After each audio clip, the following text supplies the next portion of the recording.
Iran ने red सी पर नाकाबंदी की धमकी दी। होर्मुज से नाकाबंदी नहीं हटी तो रेड सी पर नाकाबंदी को ईरान ने बताया सीज़फायर का उल्लंघन। फारस और ओमान की खाड़ी से व्यापार को ठप करने की धमकी ईरान की तरफ से दी गई।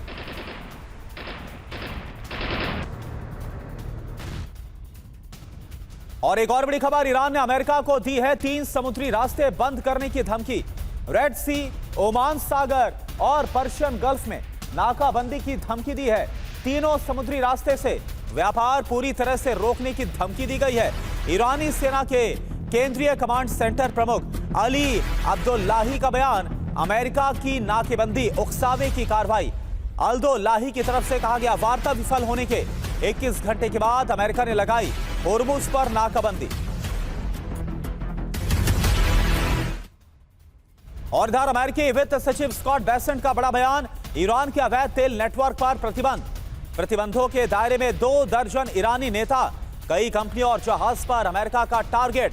नेटवर्क से जुड़े पूर्व सुप्रीम लीडर अली खामनेई के सलाहकार के बेटे मोहम्मद हुसैन शमखानी भी शामिल। नेटवर्क को खत्म करने की कार्रवाई जारी रहेगी, ये स्कॉट बेसेंट की तरफ से कहा गया। और एक और बड़ी खबर, अमेरिकी नाकाबंदी को ईरान ने दिया है चकमा। अमेरिकी नाकेबंदी के बावजूद 4 जहाज ईरान पहुंच गए। ग्रीस, चीन और ईरान से जुड़े 4 जहाज। तस्नीमा और मेहर न्यूज ने दावा किया है, मरीन ट्रैफिक डेटा के अनुसार 3 जहाज ईरान के जल क्षेत्र में दाखिल हुए।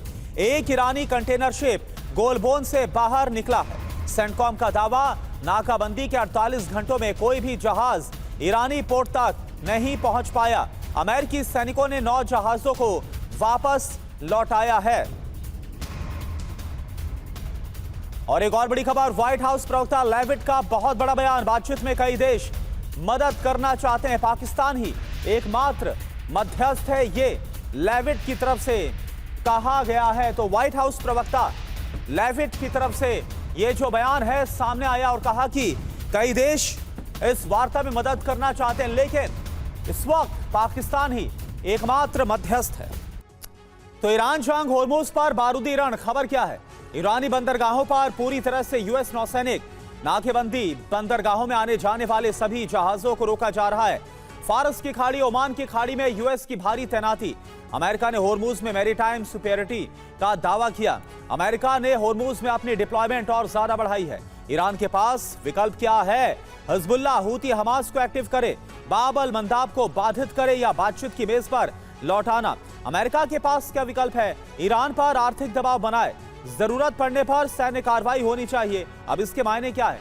ईरान की लगभग 90% इकोनॉमी समुद्री व्यापार पर टिकी है। खग द्वीप और बंदर अब्बास सब पूरी तरह से बंद हो चुके हैं। नाकेबंदी से ईरान को 400 से $435 मिलियन प्रति दिन का नुकसान उठाना पड़ रहा है। और देखिए, इन सब के बीच एक और बड़ी खबर, वार्ता के लिए ईरान अमेरिका के सामने रखा गया है प्रस्ताव। होर्मुज के ओमान की ओर से जहाज हमले से मुक्त होने चाहिए। अमेरिका की तरफ से प्रस्ताव पर कोई जवाब नहीं दिया गया। होर्मुज के मुद्दे पर अब भी वार्ता में कई पेच फंसे हुए हैं, तो दूसरे दौर की वार्ता की उम्मीद जरूर जाहिर की जा रही है, लेकिन क्या होने वाला है? क्योंकि कई ऐसे पेच हैं, कई ऐसी शर्तें दोनों तरफ से लगाई गई है एक दूसरे के ऊपर। अगर वार्ता सफल हो